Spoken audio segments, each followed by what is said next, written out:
Hey everyone, I'm Taylor, and clearly I'm excited for the launch of the PlayStation Classic. Yeah, I know, I'm a few days late on this, but frankly I was holding out because I thought Sony was going to send me a review unit, seeing as how I'm a bit of an influencer, but after reviewing my Twitter account, they saw that I have 17 followers, which apparently is not enough for them to send me a unit, and they also confirmed that 3 of those followers are sex bots. But still, I'm here and I'm covering it and I'm talking about it. So here's the thing though, it's not for us. Yeah, it's not great. Yeah, it's not for people who buy PlayStation shirts and, you know, are super nostalgic about it or anything. It's for casuals, and casuals don't care so much about this stuff. So I made a list of people that I think would really like this, and for Christmas I'm actually going to pick up a few of these units for the people on my list. Some of these might sound like people on your list. You might want to consider that. Someone who never had a PS2, a PS3, a PSP, a Vita, a computer, or an Android phone in the last 20 years. They don't have a chance to play the games on anything but the original hardware unless they have these systems. Not super limiting, whatever. Moving on, a guy who played Tekken 3 non-stop, but only at a speed that feels like it's underwater. That person could exist, I guess. A 20-something who only plays Rainbow Six Siege and wonders what a bad port of the first game was. That sounds negative. A Rayman fan who doesn't want to shell out the $10 for the superior Rayman Legends. Yeah, that's true. A Destruction Derby fan, because those exist. A Street Fighter fan who likes everything about it but the street fighting. A GTA fan who wants to see the series when no one really liked it. A Persona 3, 4, or 5 fan who wants to be bored and confused. We've got Cool Borders 2 for the Tony Hawk Pro Skater fan who decided to settle down with his high school girlfriend. That's derogatory. Let me know if this sounds like someone on your list. Someone who doesn't play games now but really loved narrative-focused, cutscene-heavy experiences about the dangers of nuclear deterrence, and which asked Ken Love Bloom on the battlefield, but they didn't like the part when Psycho Mantis moves the controller and reads the memory card. And then they just decided games weren't for them, but they still really like Metal Gear Solid. See, the more I'm looking at this list, the less this sounds like a person. Because I'm guessing a casual would probably just want to play Crash Bandicoot, the game they remember from childhood. Or Tekken 3 underwater, which in that case, they're in luck. The emulation's really bad, but like, I'm not much of an emulation purist, and I highly doubt casual players would be bothered by that. I think what will bother them though is the fact that the games they grew up with and would like to play are not on the system. Unless their favorite game is a 60-hour-long JRPG, which came out when JRPGs were just starting to have some market penetration in the Western world, and they played that and they loved that, and also have not replayed Final Fantasy VII on one of the 87 systems they could play it on again. I feel like I should change the title and tone of this video a little bit, because the more I'm reading here, the more this just seems like I'm dunking on Sony for making a bad machine. I'm gonna change this real quick. Sorry about this, guys. Sorry. I'm gonna change my shirt real quick too. Okay. Hey. All right. Turns out I'm bummed about the PlayStation Classic. I'm a huge PlayStation fan. Like, it kind of defined my childhood. If you played to my nostalgia correctly, I would buy something PlayStation branded, like hands down. Not like socks or like a stupid tie or something, but like a cool, like retro style, like the classic system style. Like that's for me, man.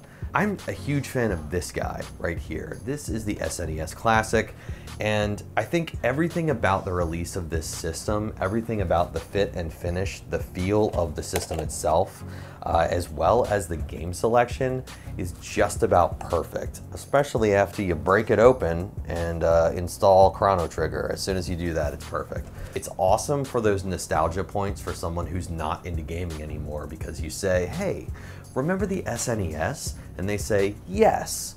Here are the 5 games that I remember playing most as a casual, non-gaming person right now. And they list those games, and gosh darn it, wouldn't you know, they're all on that system because Nintendo did the work, they got the licenses, and then there's people like me who grew up and played a lot of SNES and had some great experiences on that. And again, with the exception of Chrono Trigger, everything about this system speaks to me. Not only that, but as soon as you turn it on, it's so inviting. You've got like this very, you know, Nintendo menu music, baby. There's nothing better. Browsing through all of the different games, it's exciting. It's not just a nostalgia trap. It's not just booting it up and playing something for a couple minutes and hearing the background music and saying, oh yeah, I remember that, and then moving on to the next. Like, I've actually played this system, this actual system, for at least 100 hours. I've played through a lot of games that I had never played all the way through before. And I've also revisited games and played through them again. So it's more than just a nostalgia grab. This is it's a real cool piece of tech to have, to own, to play, and to enjoy. And the PlayStation Classic, I don't feel like it's there. I don't know who the PlayStation Classic is for. And that's kind of my main problem with it, is I look at something like this and I look at the amount of appeal that it has to hardcore fans and casuals alike, and I don't see the PlayStation Classic being good for either of those groups right now. I think if I had to break down my issues with this system to like one sentence, it would most likely be this. I wish that Sony cared as much about the PlayStation Classic as I care about the PlayStation Classic, as you care about the PlayStation Classic, as its entire fan base. And Sony didn't care. Sony didn't care.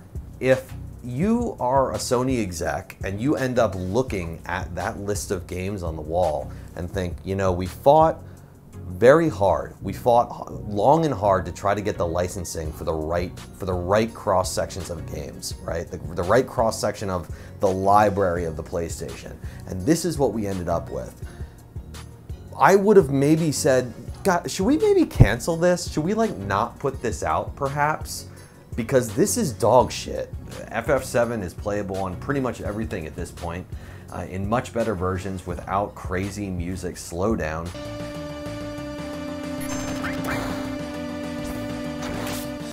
You want to kill nostalgia, that's a great way to do it. That music you heard so much growing up is now playing at half tempo for a split second. Like, it's such a weird, mismanaged product to put out. I think really the only selling point of this thing is you have a $99 system that's easy to throw in and play Metal Gear Solid on. If you don't have a PS3 sitting around, you don't want to emulate it on the PC. This is a fine way to go about it, totally, but for $99, it's a little bit much. When we talk about the SNES Classic, we talk about the time and effort that clearly went into this.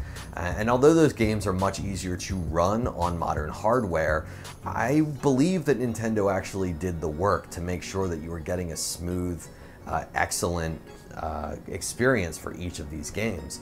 Sony has 20 games with an open source emulator, and literally all they had to do was go through and for each individual game adjust those settings accordingly and make sure that the 20 games, most of which are garbage, play correctly on the emulator. It's not as if you're shipping an emulator and like, well, some games aren't going to work, but the library's 700 games big, so you can't guarantee that everything's going to play perfectly on it. No, you had 20 games.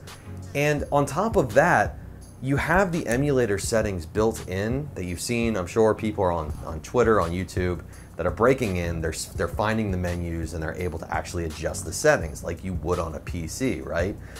My issue is they didn't offer any hooks to those options. So there's no on-screen display that says, oh, do you want to change, do you want to change the refresh rate? Do you want to change this? Do you want to smooth this? Do you want, like, all these different settings in there? They didn't put that in as part of what they were building on top of the open source engine. Sony didn't have to release this. Sony didn't have to announce it. They didn't have to put this on store shelves. And they did, and it's $99, and the games aren't the greatest selection. Okay, fine. Not everyone's gonna get everything they want. Sure, that's fine. But also then the emulation's not great for the games that are good. Okay, but like, and not that it's the last time they were so arrogant to release something expensive and shoddy was the PS3, and they spend the entire generation playing catch up because of it. So yeah, I don't want arrogant Sony anymore. It's not fun for anyone, least of all them, because their sales were super down during the PlayStation 3 era, as well they should have been. Anyway, hey, my monitor just went off, which means it's the end of the video. Thank you guys so much for watching. I like doing this form of content. If you like this, maybe we'll keep it up. I don't know. Hey, maybe consider subscribing, hitting that bell, liking, commenting, taking out a bank loan, buying me a house, driving a Ferrari, growing a mustache, getting married, quitting your job, opening a food truck. And also, maybe think about following me on Twitter.